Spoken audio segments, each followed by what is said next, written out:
오늘은 저번 시간에 첨단 생명기술에 이어서 첨단 수송기술과 첨단 정보통신기술에 대해서 한번 배워보도록 하겠습니다. 그래서 오늘은 수송기술, 그 다음 정보통신기술에 대해서 배우는데, 수송기술은 한 장소, A 장소에서 B 장소로 이동시키는 데 필요한 수단 또는 기술을 수송기술이라 이야기를 하죠.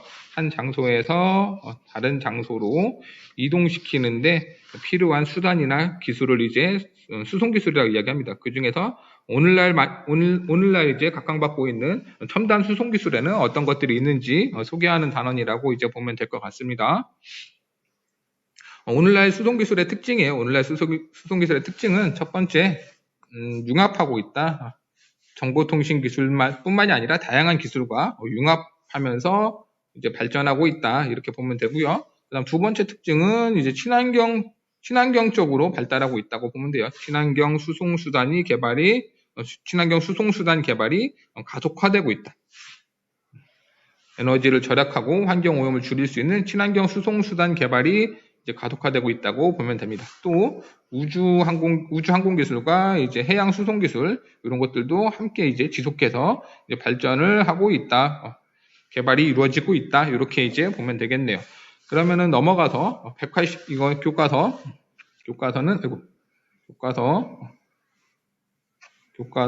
페이지 166쪽입니다. 오늘 교과서 166쪽부터 이제 진도 나가도록 하겠습니다. 요 내용도 밑줄 쳤어야 되나? 166쪽에 세 번째 줄부터 다섯 번째 줄까지 요 내용 밑줄 치고 융합과 친환경, 우주, 해양 이렇게 핵심 단어 위주로 메모를 해놓으면 되겠네요. 그리고 166쪽에 있는 아래에 있는 그림이에요. 오늘 첨단 수송기술 하면 떠오르는 게 대표적인 게 자율주행 자동차죠. 자율주행 자동차는 뭐 이런 것들을 이제 갖추고 있어야 될 것 같네요. 이런 것들을 이제 갖추고 있어야 될 것 같아요. 뭐 첫 번째 컴퓨터. 자율주행 자동차는 각종 센서가 굉장히 많은데 그 각종 센서가 수집한 정보를 바탕으로 이제 처리를 하는 컴퓨터가 있어야 되고요. 그 다음에 완전 자동 주차 기능. 이런 기능도 자율주행 자동차는 필수로 필요하겠죠. 그죠? 주차가 이제 어렵다 보니까 완전 자동 주차 기능. 그 다음에 전방 감지 레이더 꼭 필요하겠죠. 앞 차량이나 앞에 돌발 상황 이런 것들을 감지할 수 있는 전방 감지 레이더. 그 다음에 음성인식 전자정보 시스템. 요즘 보면 많은 부분이 음성인식으로 많이 이루어지고 있는데 자율주행 자동차에도 이런 부분이 필요할 것 같습니다. 음성 명령으로 자동차의 각 부분을 제어한다거나 이런 것들을 할 수 있는 시스템도 필요하겠죠.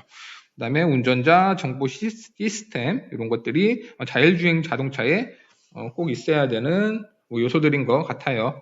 그러면은 167쪽 볼까요? 167쪽은 이제 친환경 자동차에 대해서 소개하고 있네요.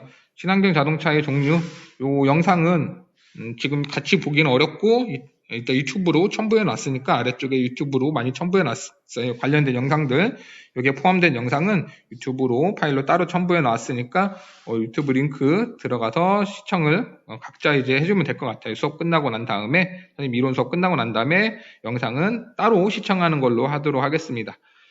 친환경 자동차의 종류는 이렇게 4가지 영상에서 소개하고 있습니다. 하이브리드 자동차, 첫 번째 하이브리드 자동차, 두 번째 플러그인 하이브리드, 그 다음 세 번째 전기, 그 다음 네 번째 수소 연료 전지 자동차. 이렇게 4개로 나눠볼 수 있다고 보면 돼요. 그럼 각각은 어떤 차이점이 있는지 한번 배워볼게요. 첫 번째 하이브리드 자동차예요. 하이브리드 자동차는 먼저 내연기관이 있죠. 내연기관 이거는 흔히 뭐 엔진이라고 이야기하죠. 그 다음에 전동기 흔히 뭐 모터라고 이야기합니다. 엔진과 모터가 둘 다 달려있는 자동차를 이야기합니다. 그래서 얘는 하이브리드 자동차는 주로 엔진으로 다니죠. 기름으로 다닌다고 보면 돼요. 가솔린과 디젤을 연료로 하는 엔진으로 이제 주로 다닙니다. 그러다가 이제 다니면서 스스로 이제 충전을 합니다.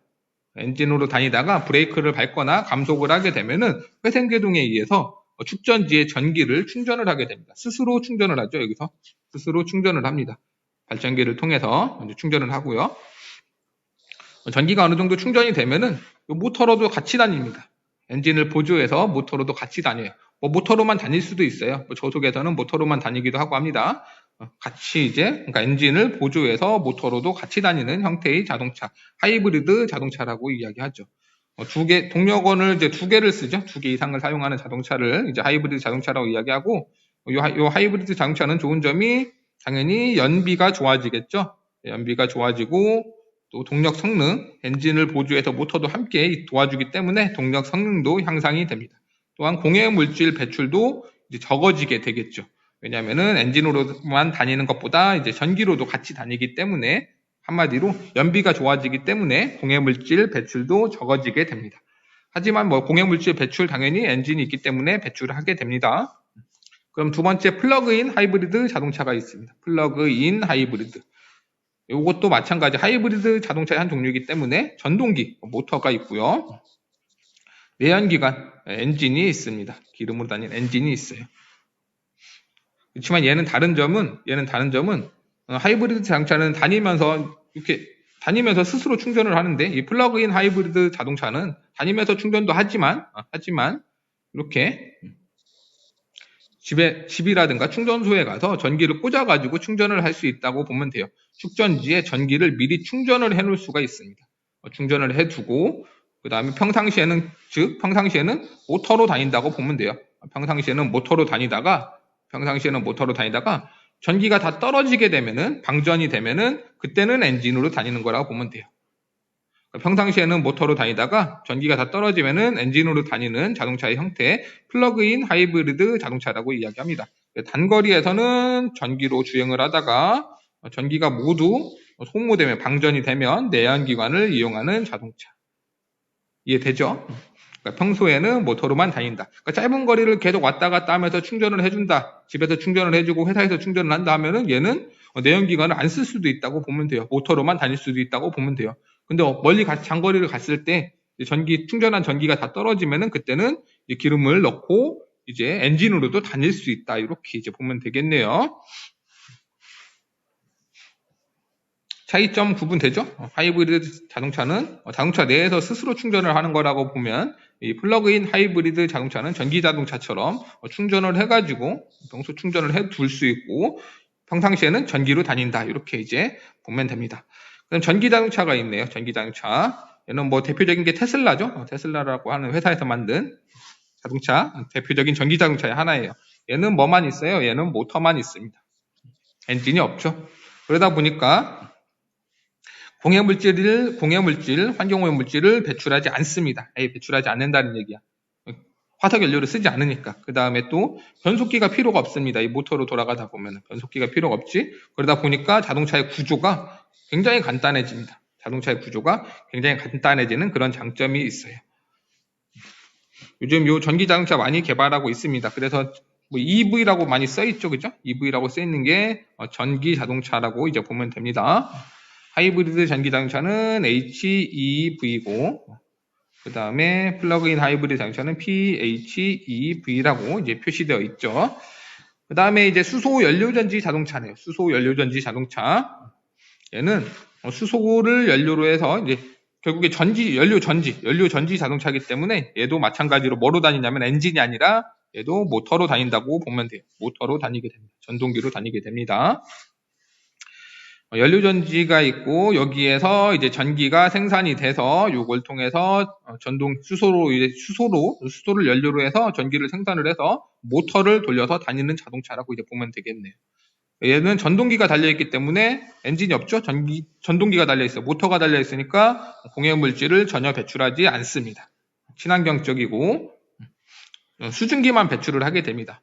수소가 산화해서 이제 수증기, 물만 나오게 되겠죠. 물만 나오는 그런 자동차의 형태를 이야기하죠. 그러니까 수소 엔진과는 좀 다릅니다. 수소 엔진은 수소를 이제 연소시켜가지고 하는 거라고 보면은 폭발시켜서 이제 그 힘으로 이제 다니는 거라고 하면은 수소 연료전지 자동차는 연료전지에 의해서 이게 핵심이라고 보면 돼. 연료전지에 의해서 전기를 생산을 하고 그걸 통해서 모터로 다니는 거다. 이렇게 이제 이해를 하면 됩니다. 수소 연료전지에 대해서 좀 더 자세하게 알아보도록 할게요. 수소 연료전지는 전기분해는 다 알다시피 전기분해는 물을 분해해서 수소와 산소를 만드는 것을 이야기하는데 전기분해의 반대라고 보면 돼요. 연료전지는 이런 전기분해의 역반응을 이용하는 거다 이렇게 보면 됩니다. 역반응. 그래서 수소와 산소가 반응을 해서 이제 물이 생성되고 그때 이제 전기와 열을 이제 생산하게 되는데 그런 장치를 이제 수소 연료전지 장치라고 이제 이야기를 하죠. 수소 연료전지 장치는 이렇게 구성되어 있어요. 가운데 전해질이 이제 채워져 있고요. 그 다음에 왼쪽에는 연료극이라고 합니다. 연료극은 음극이고 여기에는 수소가 공급이 됩니다. 그 다음에 오른쪽은 이제 공기극이라고 해요. 공기극. 양극이겠죠. 그 다음에 여기는 산소가 이제 공급이 됩니다. 그러면은 양쪽 극에서는 어떤 반응이 일어나는지 볼게요. 연료극에서는 이제 수소가 산화작용을 일으킵니다. 산화. 그래서 수소 이렇게 이온으로 되고요. 그 다음에 여기에 전자가 튀어나오게 되죠. 그 다음에 양극에서는 산소가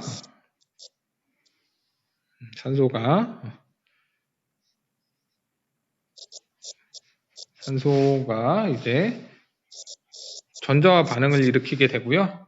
전자와 반응을 일으키게 되고 그래서 이제 환원이라고 하는데 환원 이온화가 되겠죠. 그래서 O, E 마이너스 이렇게 이제 이런 화학작용이 일어나게 됩니다. 이런 화학작용을 이용을 해서 이제 음극에서는 그래서 수소에서 이제 수소가 산화가 되면서 전자가 튀어나오게 되죠. 전자가 튀어나오게 되는데 거기에 이렇게 전선을 연결을 하게 되면은 그 전자가 여기를 전선을 따라서 이제 흐르게 되고 그러면서 이제 전기가 생산이 된다고 이제 이해를 하면 될 것 같아요.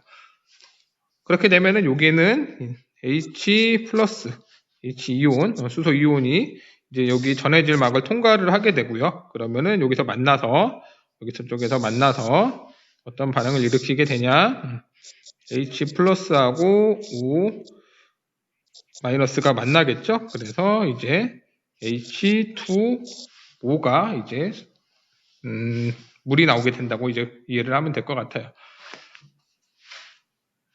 그럼 수소 연료전지 자동차에 대한 설명 여기 영상으로 있는데 이것도 아까 설명했듯이 뒤에서 따로 수업 끝나고 나서 따로 보면 될 것 같고요. 자율주행 자동차에 대한 영상도 있습니다. 이것도 마찬가지로 이따 끝나고 참고해서 보면 될 것 같습니다. 그러면은 첨단 수송 기술의 활용 이거는 교과서 몇 쪽이냐? 168쪽이네요. 168쪽부터 한번 보면 될 것 같아요. 168부터. 항공수송기술, 우주수송기술에 대해서 나오네요. 항공수송기술은 대기권 내에서 이제 운반하는 항공수송기술, 이런 대기권 내에서 다니는 그런 비행기, 헬리콥터 이런 것들을 이제 이야기하는 거라고 이제 보면 되고, 우주수송기술은 위성이라든가 우주선 이런 것들을 이제 칭한다고 이제 보면 되겠죠. 그래서 대표적인 게 이제 드론 있지, 드론. 항공수송기술의 대표적인 것, 요즘 이제 최신 항공수송기술은 이제 드론이라고 이제 보면 돼요. 이 영상 이제 이것도 뒤에 첨부되어 있으니까 한번 짧게 보면 될 것 같습니다. 드론의 비행 원리야, 드론의 비행 원리. 여기 드론의 비행 원리 나와 있는데, 관심 있는 사람은 조금 보면 될 것 같습니다. 시간이 많지가 않아서, 생략할까? 생략해도 되겠죠. 여기에 자세하게 설명 나와 있으니까, 드론의 비행 원리, 방향전환 원리, 요거 이제 보면 될 것 같습니다. 제트기관의 원리도 설명해주면 좋은데, 제트기관의 원리도, 이것도 항공수송기나, 그러니까 제트기나, 이런데 이제, 사용되는 거라고 이제 보면 되겠지. 이것도 설명해주면 좋은데, 조금 내용이 많이 복잡해집니다. 설명하다 보면 많이 복잡해져요. 그래서 간단하게만 얘기하고 넘어갈게요. 공기를 빨아들이겠지, 그치? 공기를 빨아들이는데, 여기서 이제 압축을 시키죠. 압축 공기를 뒤쪽으로 보내게 돼. 그러면 뒤에서 이제, 고온으로 이제 연소를 시키게 됩니다. 그러면은 공기가 팽창을 하겠지? 압축 공기가 들어왔는데 거길 연소를 시켜. 그러면은 공기가 갑자기 뜨거워지니까 팽창을 하게 돼. 그 힘으로 뒤로 이제 밀어내면서 작용 반작용의 원리로 이제 앞으로 가는 힘을 얻게 된다고 이제 보면 돼요. 조금 빨리 설명해서 어렵지, 그지? 자세하게 보면 좀 더 이제 복잡해지기는 하는데 뭐 간단하게 이 정도만 이해를 하고 있어도 될 것 같아요. 고온, 고압의 가스. 그래서 압축기로 고압의 가스를 만들고 연소실에서 고온을 이제 가스를 이제 만들어서 이제 작용 반작용의 원리로 추력을 얻는다. 앞으로 가는 힘을 얻는다. 이렇게 이해를 하면 되겠네요. 우주 항공 수송 기술의 종류. 요거는 어디에 나와 있냐? 168쪽 아래쪽에 나와 있죠. 뭐 이런 것들이 있어. 유인 태양광 비행기. 그래서 태양 전지를 이용해서 이제 24시간 이제 비행이 가능합니다. 배터리도 있기 때문에. 그 다음에 극초음속 비행기, 음속의 5배 이상의 속도로 이제 다니는 비행기를 이야기하고요.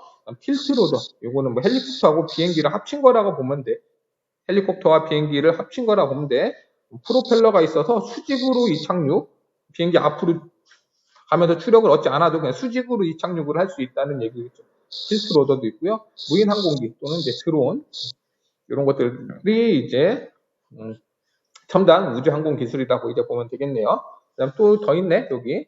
이거는 169쪽에 있나? 우주정거장 많이 봐서 알고 있죠. 그 다음에, 큐리오시티는 뭐, 좀 많이 지났네. 2012년, 화성에 탐사한, 화성에 착륙한 탐사 로봇이야. 이런 그림은 저기 169쪽에 그림 참고하면 될 것 같습니다. 그 다음에 우리나라도 뭐 로켓 쐈었지? 그래서 나로 2013년에 이제 우리나라에서 최초로 발사한 뭐 우주 발사체라고 이제 보면 되고, 인공위성도 뭐 잘 알고 있죠. 지구 둘레를 공전하는 인공적인 물체.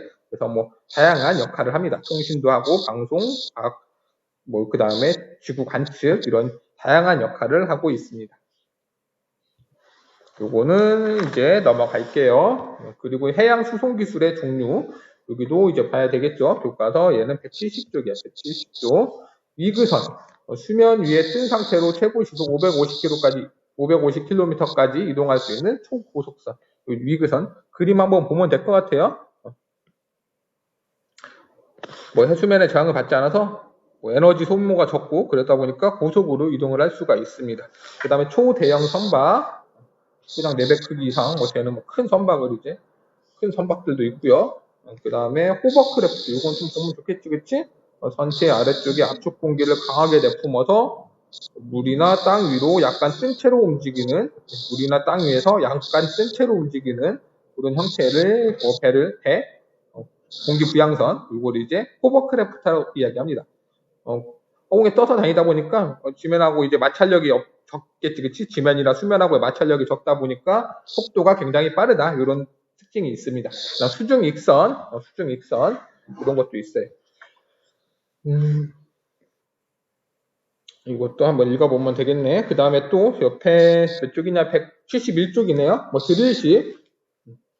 이거 이제 다니면서 바다를 돌아다니면서 이제 구멍을 뚫어가지고 원유를 찾아낼 수 있는 이동식 이제 원유를 탐사할 수 있는 배라고 이제 보면 되고요. 셔틀 탱커.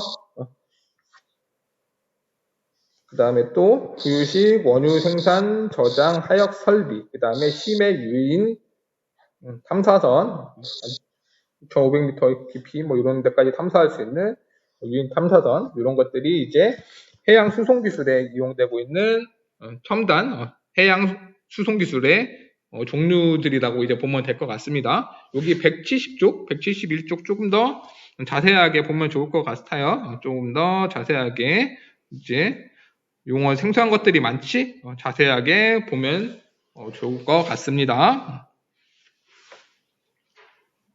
이제 뭐 하이퍼루프라고 하는 수송 수단도 개발됐죠. 이것도 이제 굉장히 뭐 흥미로운 거니까 한번 영상 첨부되어 있는 거 보면 될 것 같아요.